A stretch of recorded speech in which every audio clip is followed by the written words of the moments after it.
Friends, मैं हूं शिफाली गिरधरवाल और आप देख रहे हैं कंसल्टीज विद क्लियर टेक्स।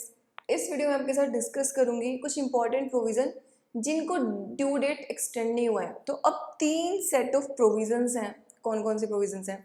एक तो वो प्रोविजंस है जिनकी ड्यू डेट एक्सटेंड हो गई है, जिनकी सच में ड्यू डेट एक्सटेंड हो गई है, राइट। तो वो कौन कौन से प्रोविजंस हैं? जैसे ITC 04 है तो उसकी ड्यू डेट एक्सटेंड ही हो गई है, राइट। और साथ में जो हमारी मंथली रिटर्न फाइलिंग है, जैसे GSTR 3B और GSTR 1, वो वाला सेट ऑफ प्रोविजन है जिसकी ड्यू डेट एक्सटेंड नहीं हुई है। सिर्फ उसकी लेट फीस को वेव ऑफ कर दिया गया है, बशर्ते कि आप उसको जून में फाइल कर देंगे। फिर से क्वेश्चन कर रही हूँ, जून में अगर फाइल नहीं किया, full late fees, full interest सारा का सारा आप पे लगेगा। आप सब लोगों के लिए, आपके क्लाइंट्स के लिए ये चीज़ ऐसे शॉक ना है, इसलिए मैं इसको बार बार आपको क्लेरिफाई कर रही हूँ। फिर एक सेट ऑफ प्रोविजन ऐसा है जिसकी ना ड्यू डेट एक्सटेंड हुई है और ना उसकी कोई लेट फीस या उसके प्रोविजन से कोई पेनल्टी, जो प्रोविजन है उनसे कोई माफ़ी दी गई है।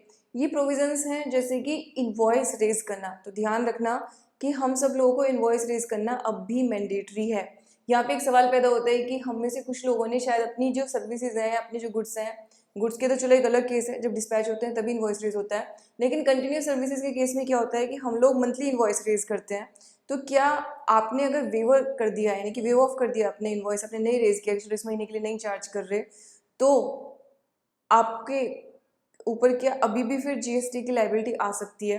आपका ऑब्वियस सा आंसर होगा कि नहीं, ऐसे कैसे आ जाएगी। यहाँ पे मैं आपको ये क्लियर कर दूँ कि जो चीज़ एग्रीमेंट से रेज हुई, तो जहाँ पे कंटिन्यूस सप्लाई ऑफ सर्विसेज है और आपने उसके लिए एग्रीमेंट में एंटर कर रखा है, तो ये ध्यान रखिए कि अगर आपने वो एग्रीमेंट चेंज नहीं किया तो आप पे अभी भी उसकी लाइबिलिटी आ सकती है, क्योंकि आपकी सप्लाई तो हो रही है हर महीने।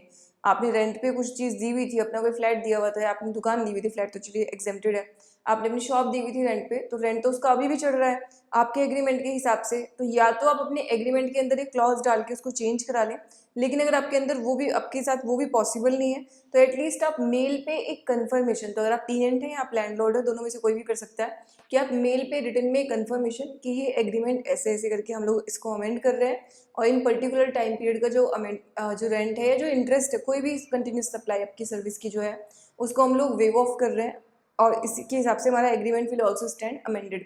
तो वो आपको कॉन्ट्रैक्ट में काफ़ी फ़ायदा देगा। ऑल दो कॉन्ट्रैक्ट एक्ट के हिसाब से आप उसको चेंज करते हैं, सेक्शन 62 कॉन्ट्रैक्ट एक्ट का राइट देता है आपको अपने कॉन्ट्रैक्ट को चेंज करने के लिए, ऑल्टर करने के लिए, मॉडिफाई करने के लिए, या आप उसको अगर बदलना चाहते हो उसके किसी क्लॉज को, लेकिन उसका रिटर्न में होगा तो अच्छा है, क्योंकि फ्यूचर में जाके फिर आपके टेनेंट की साइड से या लैंडलॉर्ड की साइड से हो सकता है कि कोई इशू उसमें रेज हो जाए। इसके लिए इट्स मैंडेटरी, तो आप उसको करेंगे तो आपके लिए काफ़ी हेल्पफुल रहेगा।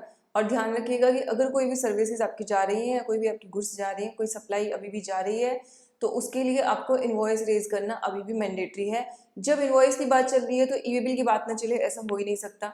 तो ध्यान रखिए, ई-वे बिल रेज करने की भी जो लाइबिलिटी है उसमें किसी तरह की कोई छूट नहीं दी गई है, ना ही उसको किस तरीके से एक्सटेंड किया गया है। हाँ, ई-वे बिल की जो वैलिडिटी पीरियड है उसको एक्सटेंड किया गया है, लेकिन ई-वे बिल रेज करना आपके लिए अभी भी मैंडेटरी है।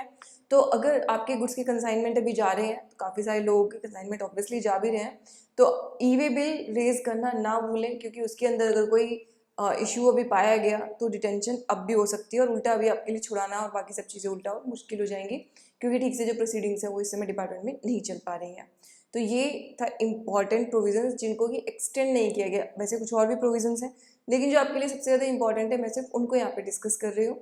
तो ये प्रोविजंस है आपके जिनको कि अभी एक्सटेंड नहीं किया गया है। इसके अलावा सितंबर की रिटर्न फाइल करने की जो लास्ट डेट होती है, वो हमारी लास्ट डेट होती है इनपुट टैक्स क्रेडिट पिछले साल का लेने की, या क्रेडिट नोट डेबिट नोट्स को इशू करने की। तो ध्यान रखना, अगर लॉकडाउन सितंबर से आगे तक चला, तो मेन बॉडी में इसको मैंने इसलिए इंक्लूड नहीं किया था कि अभी हमारा मई चल रहा है, बट हो सकता है कि हमारा लॉकडाउन सितंबर तक चले। तो सितंबर तक अगर लॉकडाउन चला, हो सकता है कि जो ड्यू डेट है जून वाली, वो और भी ज़्यादा एक्सटेंड हो जाए, सितंबर तक पहुँच जाए, तो भी आपको जो क्रेडिट लेने का टाइम है पिछले साल का, या आपका जो क्रेडिट नोट और डेबिट नोट को एंटर करने, डेबिट नोट के लिए सॉरी कोई टाइम लिमिट नहीं है, क्रेडिट नोट को जो एंटर करने की आपकी टाइम लिमिट है, हो सकता है वो आपकी लैप्स कर जाए। तो क्रेडिट नोट की जो लिमिट है वो प्रोविज़न, और बाकी प्रोविज़न उन लोगों को, उन सब प्रोविजंस को भी एक्सटेंड नहीं किया गया है। तो आपको ये ध्यान रखना है कि आप ये ना सोचें कि सब कुछ ही मेरा अभी ड्यू डेट एक्सटेंड हो गया तो कुछ भी टेंशन नहीं है। आपको उस पर ध्यान रखना है। काफ़ी सारी चीज़ें फिर से रिज्यूम करने लगी, काफ़ी सारे बिजनेसेस में फिर से रिज्यूम कर रहे हैं, एंड होपफुली बहुत जल्दी हम लोग बहुत अच्छे से सब कुछ फिर से कवर कर पाएंगे, फिर से हम लोग उसी स्टेज पे आ पाएंगे जहाँ पे हम लोग पहले थे। इसी के साथ मैं वीडियो क्लोज कर रही हूँ इन शुभकामनाओं के साथ। Thank you so much for watching this video.